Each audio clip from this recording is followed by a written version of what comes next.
welcome to another edition of Friday I'm in Love. I'm your host Olivia Dudek, and today I'm in love with the brilliant Joel Slavo. Brilliant. Not Slavo. No. Slavo. Yes. Not to be confused. Yeah, with the other Joel Slavo. With the other Joel Slavo. Looks a little bit like me, but... Joel and I both hail from the same acting studio, Playhouse West. Joel and I both embrace the fact that we are Jewish and wear our highs. Oh, You didn't wear it. oh, I did. I already saw it. You wear it. Oh my god. We wear our highs, loud and proud. You're wearing it the right way, nice. And there's a wrong way. There's a wrong way, but you're good. You don't have to worry No, about it. I remember. You get your little high. Is because the backside, there's no design on it. Oh. So I know if that's showing, it's wrong. Mine's the same both ways, but my mom corrected me. She's like, please don't embarrass me and wear it the wrong way. Oh my god. And what else? Joel and I both like talking film equipment and mechanics, so Yeah, because there you go. that's all we have in common. that's all we have. That's it. All right, so let's see. First question. Joel, I was just wondering, how does the internet work? Oh, it's really complicated. You turn your computer on, and you go to Google, and you have to make sure it's plugged into the internet, and that has to be plugged into a router, and you have to pay for it. Or you can steal your internet if you have Wi-Fi, because then if you know someone's password, you can just steal it, and the internet works. Because, you know, Al Gore invented the internet, which he told us. Al Gore invented it. Yeah, he told us, even though it was invented in, like, Sweden in, like, the 50s or something like that. And the internet has always been used for porn. Always. Always. Since day one? Since day one. The scientists, because it was like this crazy thing for scientists to send information back to each other. And one of the first things they would send is porn. It's so... They were sending porn to each other back in like the 40s or the 50s through the internet. So since day one, they're like, ooh, check out this Scandinavian porn, Americans. Because you're so, you know, whatever, proper over there, I guess. Since we're so like, it's up for some strange reason. Thanks for all the info. Anytime. All right. See you later. Peace. That's all we need from Joel. Sweet. All right. Worst survival job. Worst survival job? This is gonna sound terrible. My worst survival job was working for Mattel. Mattel? Yeah. I was like broke. Like I was like down to like $5 in my account. Out here? It's out here? Oh. Mattel down in Playa del Rey. Oh, okay. And before I got into acting full time, I was a video game producer for like 6 years. And I was studying at Playhouse and acting and working. So I was working a job that was like 60 hours a week. It paid really, really well. The reason why it's the worst survival job I had is because I didn't want to take it. I had to take it because I couldn't find anything else. And they were awful. Like it was so corporate, so like non-creative, and everybody was trying to take control of what I was doing. Yeah. They brought me in to reinvigorate their games group, their video game, because they were bringing back a bunch of licenses and doing stuff in-house instead of third-party stuff. And I was like, great, cool, I can do this and act and blah, blah, blah. And still didn't have all my creative stuff going on. It was pretty awful. It was terrible. How long were you there for? I was there for less than a year. Yeah? And I was out. I was like, I'm out. And I was like basically forced out. Well, I hear you. I mean, it kind of, no offense, it doesn't sound that bad on paper. You know, it sounds like, awesome on paper. You know, it doesn't sound that bad, but sometimes it's those jobs that seem like, oh, great security, great benefits, horrible environment. It's terrible. You know? It's terrible. Yeah. All right, so I want to know about your production company, Revolving Doors. What can you tell us about Revolving Doors? We got together, so the way we formed was a bunch of us were taking improv classes. And I was like, hey, these guys are pretty funny and we're good friends.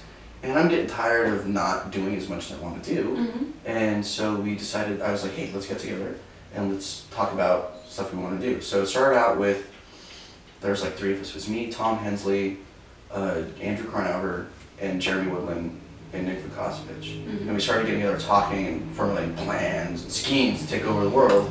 So how does it work? How is the setup you were explaining to me? So the way we work is, if you've ever seen kind of 60 Seconds to Air, it's a South Park documentary. It's about how they work a little bit and how they get stuff done. So we work very similar to that in a way, where we all come together with an idea, we sit around and we talk about it, and the person will write it, whoever wants to write it, take it up and write it. And then we do like a group edit, we sit down and kind of tear it apart. We like to use the phrase called kill the baby, which means that the person who wrote it has to understand that no matter what you wrote, how good you think it is, it's going to get torn apart because that's just the way it works, and you have to be okay with that. And if you're not okay with that, we can't work with you. Yeah, that's great. But once, so that's our writing process is it's a group write. Like someone will take it, write it, or a couple people will write it together, and then they'll we'll go to we have weekly meetings. On So one person gets that week, like one person. We'll go over sometimes 5 to 6 scripts in a 3-hour period. So everyone can just bring their materials. There's no limit to any of that stuff. The only limit is time and stuff that we have planned or things like that. So you meet weekly. We meet weekly. We go over scripts. We'll go over 5 or 6 scripts, plan out, finalize 5 to 6 things, plan out productions for it, and shoot.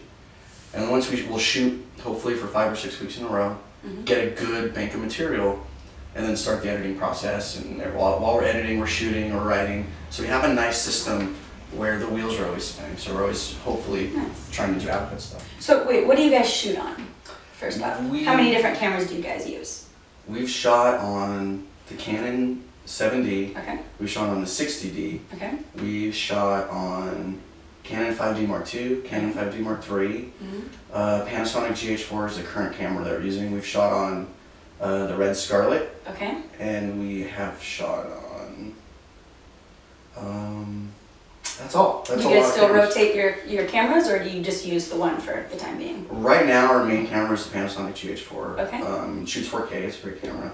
It's really cheap to get into 4K footage, so it's perfect. Do you mind saying how much it is? It's $1,600. Thank you very much. It's awesome. Yeah. It's interchangeable lenses. It's really, really good. Okay.